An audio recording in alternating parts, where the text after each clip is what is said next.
그 느헤미야 10장에 있는 말씀은 지난 세월 동안 그 하나님의 율법을 지키지 못했던 이스라엘 사람들의 과거의 삶들을 회개하는 모습이 기록이 되어 있습니다. 그리고 회개에서만 끝나는 것이 아니라 그 회개한 것에 대한 다시금 하나님의 말씀 율법에서 떠나지 않겠습니다라고 하는 것을 약속해서 그것을 날인까지 서명까지 받은 내용이 바로 이제 10장에 있는 내용입니다.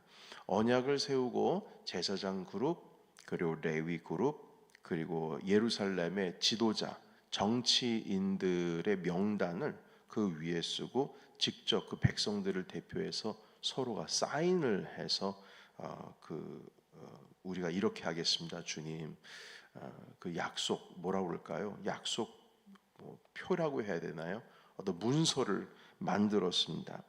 그래서 어제 나누었던 말씀은 그 약속된 내용, 문서에 기록된 내용들에 대해서 설명을 하는데 그 내용을 정리하면 짧게 정리를 하자면 세 가지로 요약을 할 수가 있습니다. 첫 번째는 하나님의 율법을 지키겠다.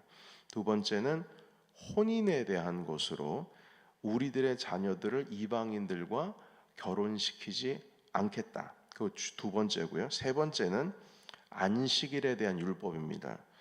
우리는 안식일을 분명하게 지킬 것이고 7년째가 되는 그 해에는 모든 빚을 탕감시키고 우리가 농작하는 그 땅도 쉬게 하겠다. 이렇게 기록을 하고 사인을 했습니다. 그러니까 정리하자면 율법이 있는 대로 지키겠다 이겁니다. 율법에 있는 내용대로 지키겠다. 그런데 그 중에서도 가장 못하고 있는 익숙하지 않은 것들, 그런 것들을 추스려서 약속한 겁니다. 결혼에 대한 약속을 왜 했을까요? 우리 자녀들을 이방인들과 결혼시키지 않겠습니다. 이 약속을 왜 했을까요? 굳이 그 많은 율법 중에 딱 그거만 떼서 왜 기록을 했을까요? 그 이유는 이게 대표적으로 이스라엘 백성들이 지키지를 않는 겁니다. 그리고 또 어떤 내용이 있습니까? 안식일을 지킨다. 이걸 왜 또 기록을 했을까요? 안식일을 지키지 않는 것이 그것이 이스라엘 백성들 가운데에 만연되어진 겁니다. 그러니까 이런 것들을 단 한 번에 바꾸려니까 얼마나 힘듭니까? 그래서 약속을 이건 분명히 해서 지도자들이 눈에 불을 켜고 백성들을 관리하겠습니다. 예루살렘과 이스라엘의 그 혼인 문화, 결혼 문화, 그리고 안식일 문화, 이것을 완전히 확 바꿔버리겠습니다. 이런 의지가 담겨 있는 편지였습니다. 문서였죠. 자, 그리고 이 32절부터 또 다른 약속들이 기록이 되어 있습니다. 이 약속들도 어찌 보면 아까 지금 말씀드린 대로 이스라엘 백성들이 전혀 지키지 않았던, 그러니까 이건 습관도 안 되고 내용도 모르고 하니까 이걸 감당하기가 어려운 것들을 그 중에서 적어 내려간 것이죠. 그 수많은 율법 중에서 말입니다. 이것은 성전과 관련이 되어 있습니다. 그 당시에 성전 건축은 옛날에 오래전에 다 끝냈습니다. 1차 시기 처음에 돌아오자마자 성전 건축을 시작을 했죠. 그런데 성전 건축을 시작하다가 또 한 16년 정도 주변의 어떤 반대와 그리고 정치적인 음모 때문에 건축이 중단이 되게 됩니다. 그리고 16년 후에 다시 시작을 하죠. 그리고 성전 건축을 끝냈습니다. 한참 오래전에 끝냈어요. 그런데 오래전에 끝냈는데 문제는 무엇이냐면 이 운영이 안 되는 겁니다. 왜냐하면 이스라엘 백성들의 물질적인 헌신들이 준비가 되어 있지 않기 때문에 이 운영이 안 되는 거예요. 그래서 그 물질적인 헌신은 율법에 있는 내용이거든요. 이스라엘 백성들이 레위 사람 그리고 제사장 그룹들이 땅을 분배받지 않는 대신에 그들은 성전에서 성전 일만 하거든요. 그 일들을 잘 할 수 있도록, 여러 일을 할 수 있도록, 성전이 운영이 될 수 있도록 헌물을 해야 되는데 그 헌물에 대한 내용은 율법에 있는 것인데 그것을 간추려서 우리가 이렇게 하겠습니다라고도 서명을 한 것이에요. 헌신이 없으니까 성전 운영이 안 되는 거죠. 레위인들, 제사장들 공급이 없으니까요. 성전 일을 버리고 다른 지파에서 혹은 유리방황하면서 다른 일을 하게 됩니다. 성전을 돌보지 못하니까, 왜냐하면 가족들도 살아야 되는데 성전만 돌보면은 이걸 우리는 뭐 어떻게 사느냐 해서 돌보지를 않고 일을 하게 되었으니까요. 성전 돌보지 않으니까 어떻게 돼요? 성전이 훼손이 되죠. 쓰지 않고, 여러분 건물 그냥 방치하면 1년 2년 가면은 그 건물이 그 흉물이 되지 않습니까? 안 쓰면은 망가지는 거예요. 그러니까 여러분 예배도 중단이 되고 성전에서 해야 할 일들을 하지를 못합니다. 그렇게 이스라엘 사람들이 살아왔던 거예요. 그래서 느헤미야 오늘 말씀 32절부터 보시게 되면 하나님의 전을 위하여 우리가 이렇게 헌물하겠습니다. 이런 내용이 있는 겁니다. 그러니까 여러분 그 초막절에 7일 동안 아침 새벽부터 오후까지 에스라를 통해서 이 율법의 말씀을 매일매일 7일 동안 반복해서 낭독을 했어요. 그 낭독을 할 때마다 이 부분이 걸리는 거예요. 깨달은 겁니다. 그래서 지금까지 이스라엘 백성들의 습관을 잡겠습니다 해서 그 첫 번째가 오늘 기록되어 있는 32절의 말씀인데, 해마다 세겔의 3분의 1을 수납해서 하나님의 전을 위해서 사용하겠다는 겁니다. 우리 32절 말씀 같이 읽어보겠습니다. 32절 자 시작. 우리가 또 스스로 규례를 정하기를 해마다 각기 세겔의 3분의 1을 수납하여 하나님의 전을 위하여 쓰게 하되. 그리고 33절에 기록이 되어 있는 것이 무엇이냐면 진설병, 그러니까 이런 어떤 헌물 때문에 주님의 성막에 성전에 있는 진설병, 이걸 놓을 수가 있었고, 그리고 소제, 곡물로 드리는 제사법이죠. 이 소제를 또 드릴 수가 있었고, 그리고 번제라고 하는 것은요, 상번제라고 해서 제사장이 아침과 저녁마다 드려야 됩니다. 이스라엘 백성들을 위해서 아침 한 번, 저녁 한 번. 이게 율법입니다. 이걸 하려면 물질이 있어야 되는 거죠. 그리고 초하루에 예배하는 거. 그러니까 매달 초하루 첫 번째 날에, 그리고 안식일에 예배하는 거. 절기마다 예배하는 거. 그 예배하는 것에 필요한 모든 것들을 이 이스라엘 백성들이 드린 헌물로 인해서 준비할 수 있게 되는 겁니다. 자, 그리고 34절에 보시게 되면 정한 시기에 나무를 벌목해서 준비하고 바치겠다고 합니다. 여러분, 나무를 바쳐야 되는 이유는 무엇입니까? 이건 제사 드릴 때 불을 내야 되잖아요. 그 나무 뗄감이 없으면 예배를 못 드리는 겁니다. 태워야 되는데. 그래서 34절 말씀 같이 읽겠습니다. 자, 시작. 또 우리 제사장들과 레위 사람들과 백성들이 제비 뽑아 각기 종족대로 해마다 정한 시기에 나무를 우리 하나님의 전에 바쳐 율법에 기록한 대로 우리 하나님 여호와의 제단에 사르게 하였고. 아멘. 그 나무가 필요하죠. 이것도 각기 돌아가면서 종족대로 제비 뽑아서 정한 딱 때가 되면은 나무를 해서 준비해서 하나님께 드리겠습니다. 이렇게 약속을 했어요. 그리고 35절에 보면 첫 열매에 대한 이야기가 있습니다. 첫 열매, 처음 난 가축, 처음 얻은 곡물, 밀가루, 그리고 새 포도주, 처음 얻은 포도주, 이런 것들을 제사장들에게 가져다 주겠다는 겁니다. 그 외에도 11조도 제사장 레위인들에게 드린다, 이렇게 기록이 되어 있어요. 우리 35절에서 37절까지의 말씀 같이 읽을까요? 자, 35절부터입니다. 시작. 해마다 우리 토지 소산의 맏물과 각종 과목의 첫 열매를 여호와의 전에 드리기로 하였고, 또 우리의 맏아들들과 가축의 처음 난 것과 소와 양의 처음 난 것을 율법에 기록된 대로 우리 하나님의 전으로 가져다가 우리 하나님의 전에서 섬기는 제사장들에게 주고, 또 처음 익은 밀의 가루와 거제물과 각종 과목의 열매와 새 포도주와 기름을 제사장들에게로 가져다가 우리 하나님의 전에 여러 방에 두고 또 우리 산물의 11조를 레위 사람들에게 주리라 하였나니 이 레위 사람들은 우리의 모든 성읍에서 산물의 11조를 받는 자임이며 아멘. 여러분, 해마다 만물 첫 열매 여호와의 전에 드린다.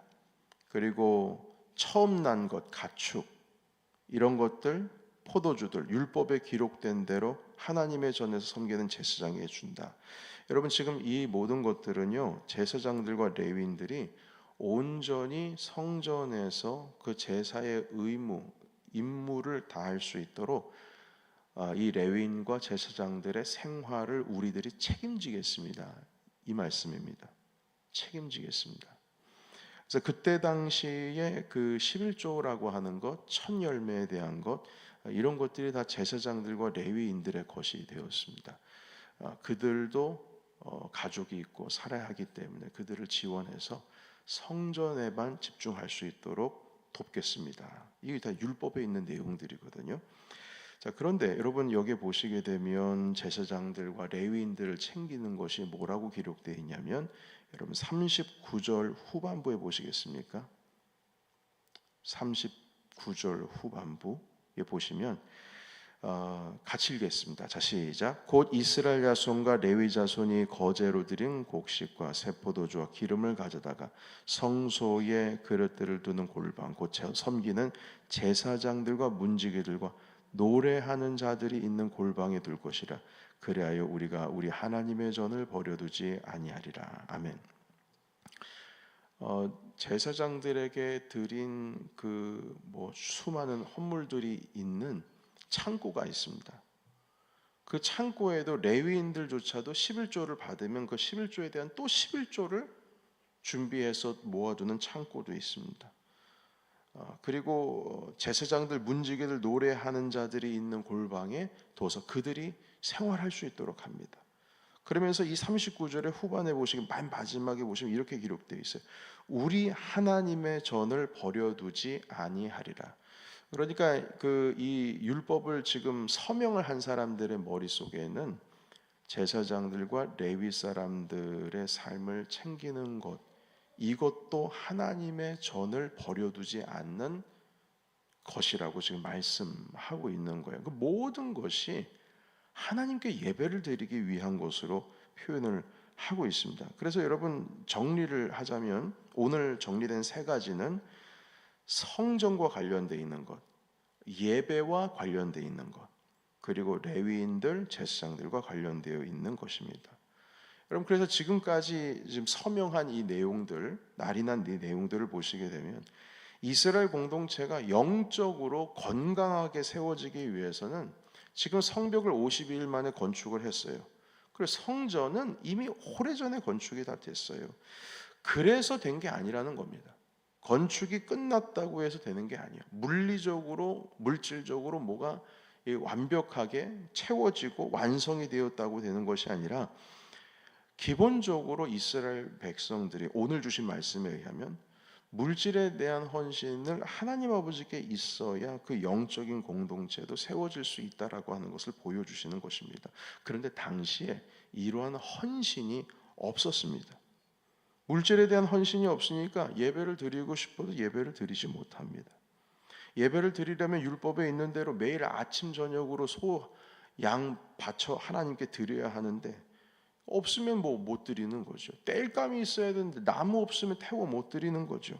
재물이 있어야 하고 예배를 집례하려면 제사장들과 레위인들이 밭에 나가서 일을 하는 것이 아니라 성전에서 이런 헌물들을 관리해야 되는데, 그래서 여러분 이 모든 것들이 사역자들이 집중할 수 있도록 뭔가 준비가 안 되었으니 성전은 만들어졌는데 다 지었는데 예배를 드릴 수가 없는 겁니다. 없으니까요. 자, 그래서 영적으로 이스라엘 공동체가 흔들리고 무너지고 있는 것입니다. 사실 그 유럽에서 지금 교회들이 문을 닫고 그리고 그 다 술집으로 바뀌고 심지어는 교회가 이슬람 사원으로 바뀌지 않습니까? 뭐 이건 우리가 듣는 얘기죠. 그러나 실질적으로 유럽에 가보면 그런 일이 일어납니다. 그래서 교회의 그 되게 클래식한 교회고 오래된 전통된 몇백 년 된 교회를 술집이 삽니다. 그래서 이렇게 테이블 여기도 놓고 여기도 놓고 바를 만드는데 그 자리 중에서 제일 비싼 자리가 있습니다. 그 시트들도 테이블마다 가격이 정해져 있는데 제일 비싼 자리가 뭐냐면 강단이 있었던 곳에 있는 테이블 자리가 제일 비싸요. 그 자리에서 펍에서 맥주 시키고 술 시키고 해가지고 먹는 겁니다. 그렇게 술집으로 변해 있어. 겉으로 보기에는 교회인데 네온 사인, 빨간 사인들 껌뻑껌뻑거리고 어딜 가면 이슬람 사원이 되어 있습니다. 이게 다 무슨 일이냐? 유럽 사람들이 신앙을 버렸다라고 한다면 그 의미는 뭐냐면은 그 주님의 교회를 운영할 수가 없는 겁니다.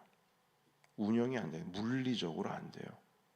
헌물이 들어오지 않고 하나님께 바쳐진 헌금이 없고 이 운영이 돼야 되는데 안 되는 거예요. 왜냐하면 성도들이 적으니까 다 교회를 떠나니까. 그래서 여러분 제가 사실 헌금에 대한 헌물에 대한 설교를 1년에 한 번 정도 할까 말까 한데 항상 그 11조에 대한 헌금을 하면서 드리는 말씀 중에 하나는 무엇이냐면 여러분들의 11조 헌물이라고 하는 것이 하나님께서 기뻐 받으시는 흠양하시는 제사입니다. 그것이 예배입니다. 그것을 통해서 교회가 운영이 되어지고 주님의 공동체가 세워지는 거예요. 그러니까 느헤미야 시대 때는 이게 사라졌습니다. 그래서 이걸 다시 세워야 했습니다. 건물만 세우고 벽만 세우는 것이 아니라 이스라엘 백성들의 이 마음 가운데 정말 성전을 사랑한다면 이렇게까지 10장에 있는 내용에 이 서명을 하면서까지 지난날에 있었던 과오를 바로 잡아야 된다는 것이죠. 여러분 그래서 이것이 헌금이 기본적으로 채워져야 우리가 예배도 할 수 있고 믿음의 공동체를 세울 수 있는 겁니다. 그래서 11조라고 하는 헌금이 예배를 위한 수많은 헌금 중에서 제일 중요합니다. 여러분 내게 있는 모든 것을 하나님께 드린다는 이 단순한 믿음에 더하여서 우리는 더 성숙된 믿음이 필요합니다. 내가 있는 것을 주님께 드린다, 그냥 헌금을 하나님께 드린다는 개념보다 이 헌금으로 인해서 주님께서 세우신 교회가 세워져 가는구나. 우리 교회의 예배가 건강하게 세워질 수 있구나. 교회가 교회의 역할을 할 수가 있구나. 하나님께서 교회를 통해서 일하시는구나. 이렇게 우리가 생각하면서 하나님께 또한 헌물을 드려야 된다는 것이죠. 마음의 헌신도 있어야 됩니다. 그리고 몸의 헌신도 있어야 됩니다. 그리고 물질의 헌신도 있어야 됩니다. 이 세 가지가 다 있어야 돼요. 마음도 있어야 되고 몸의 헌신도 있어야 되고 물질의 헌신도 있어야 되고 그래야 주님의 나라가 세워집니다. 저는 이번에 니카라가 선교는 아니죠. 그곳에서 노회를 했으니까요. 그러나 저희 뉴욕 노회에서 파송된 선교사님 3분의 사역지를 다 찾아가 봤습니다. 그리고 많이 놀랐습니다. 하나님께서 행하시는 일들을 봤습니다. 그 중에 한 가지 말씀을 드리자면 김인선 선교사님 심우하시는 그 학교, 그 선교사님께 학교를 세우시는데 처음 한 10여 년 전에 12년 전인가 가셔서 사역을 하시는데 사역지가 제대로 안 되어 있죠. 없는 데에서 제로에서 시작이 돼야 되니까요. 네, 헌금 같은 것들을 이제 또 주시는 선교비 가지고 한 7년 전인가요? 기도해 주세요, 목사님. 돌담 세우고 있습니다. 이 소식 들었어요. 김인선 선교사님은 저희 교회가 후원하고 있지 않습니다.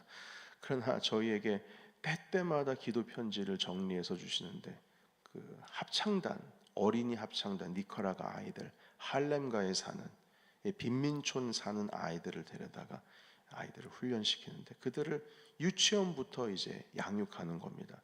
근데 돌담을 세운다고 했는데 그 사진을 보면은 야, 이거 언제 세워질까? 이거 세워질 수 있을까? 야, 이게 언제 세워지지? 그런데 저희가 도와드릴 수 있는 상황이 아니었어요. 저희 교회도 건축 중에 있었고, 그리고 그땐 상당히 저희 교회도 어려웠기 때문에 뭘 도와드릴 수 없었어요. 그래서 선교사님 제가 기도하겠습니다. 그런데 그 한 5년 사이에 어떤 일이 있었냐면, 그러니까 선교사님께서 유치원 하나, 그 건물 하나, 조그만한 그 방 하나 세워놓고 그곳에서 아이를 양육하다 보면 그 아이들이 1학년으로 월반해야 되잖아요. 그러면은 다음 단계 스텝으로 넘어가기 위해서 방이 필요한데, 그러면 또 헌금해서 조금 해서 1학년 반 만듭니다. 그럼 또 1년 지나면 또 2학년으로 넘어가야 되잖아요. 그러면 또 선교원금 받은 거 가지고 또 2학년 반을 세워 나갑니다. 이렇게 세워 나가서 야, 이거 언제 하나 하면서 공사하다가 한 번은 강도가 들어와 가지고 공사하는 장비들을 다 가지고 버렸어요. 그러니까 공사를 해야 되는데 장비가 없습니다. 그 장비를 다 몽땅 가져가서 그게 뭐 한두 푼 하는 것도 아니고, 그래서 또 연락이 왔습니다. 이 헌물을 좀 해주십시오. 다 가지고 도망갔습니다. 그때도 저희 교회가 이렇게 많이 도와드릴 수 있는 상황이 아니었어요. 그런데 제가 요번에 가보니까요, 1학년, 2학년, 3학년, 4학년, 5학년, 6학년 모든 클래스룸이 다 정비가 되어 있고요. 심지어는 특별 활동할 수 있는 태권도 할 수 있는 반이 또 따로 있고, 영어 교육, 시청각 교육을 할 수 있는 반이 또 하나가 세워져 있고, 그리고 더 놀라는 것은 밖에 화장실뿐만 아니라 그 학교의 중간에 저희 교회 사이즈, 이 본당 사이즈가 될 만한 그 지붕이 덮여 있는, 벽은 없지만 지붕이 덮여 있는 운동장이 있는 거예요. 그곳에서 목사님들이랑 장로님들이 그쪽 니카라과에 있는 노회와 함께 연합해서 체육 대회를 했는데, 바닥이 깔려 있고 지붕이 있어요. 그 더운 날에 그 안에 들어가 있는데 바람이 선선하게 부는데 하나도 뜨겁지 않고 땀 하나 흘리지 않고 운동을 할 수 있더라고요. 보자마자 깜짝 놀랐습니다. 아니, 선교사님, 이게 무슨 일입니까? 어떻게 이런 일이 일어났습니까? 이 정도까지는 아니었는데, 저에게 선교 편지 보낼 때는 이 정도까지는 아니었지 않습니까? 그동안에 편지를 보내면서 건물에 대한 사진을 찍어 보냈던 것을 중단하셨더라고요. 그래서 무슨 일이 있었는지 알고 보니까 이런 일이 있었습니다.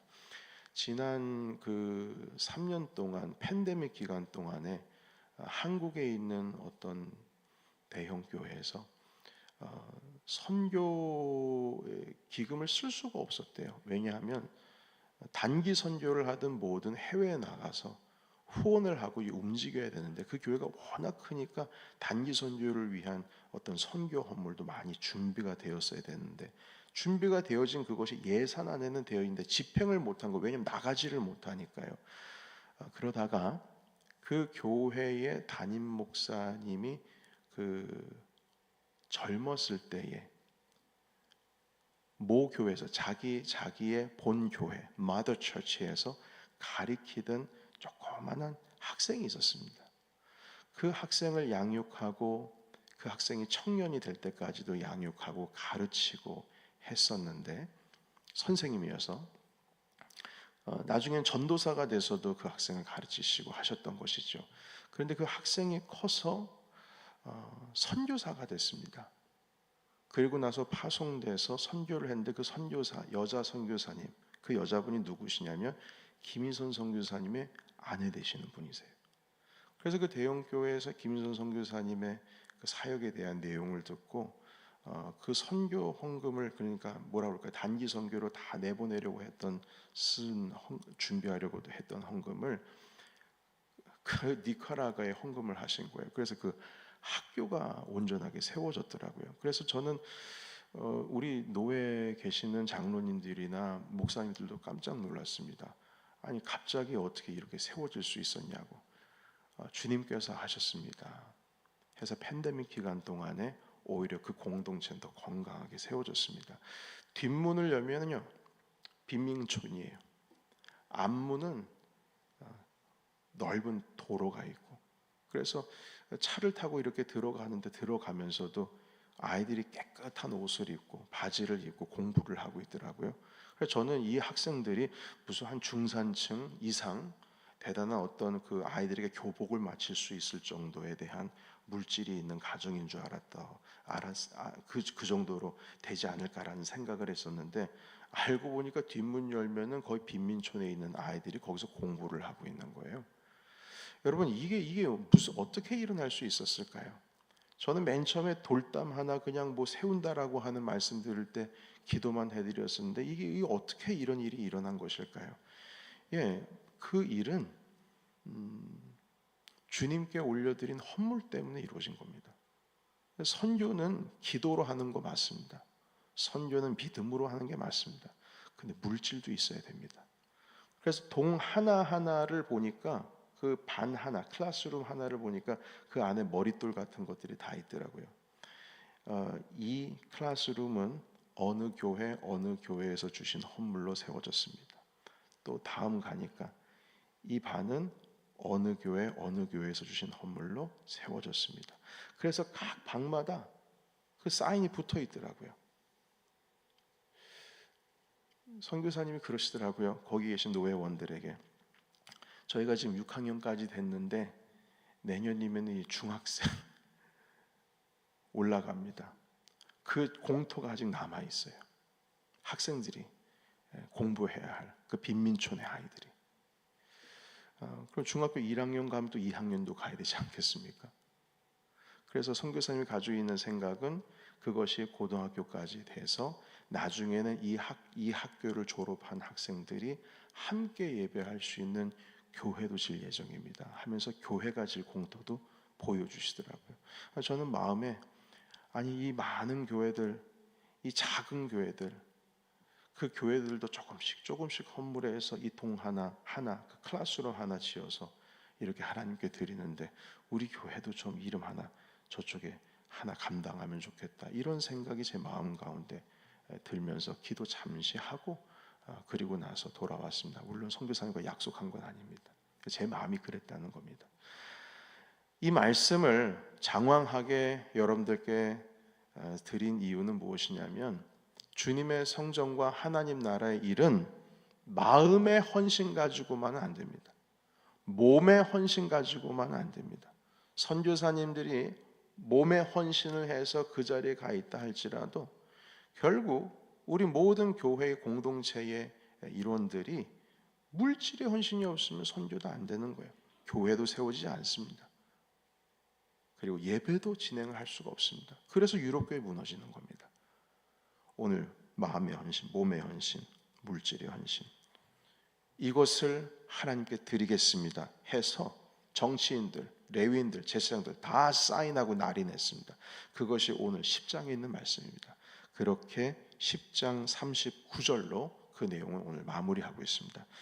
여러분, 우리 교회 이 공동체도 건강한 공동체가 되기를 원합니다. 우리의 마음, 몸의 헌신뿐만 아니라 물질의 헌신으로 선교도 감당하기를 원하고, 우리 교회가 더 큰 복을 수많은 지역 가운데 또한 흘려보낼 수 있는 귀한 사역들을 감당하시는 우리 저와 여러분이 되시기를 예수님의 이름으로 축복합니다. 함께 기도하겠습니다.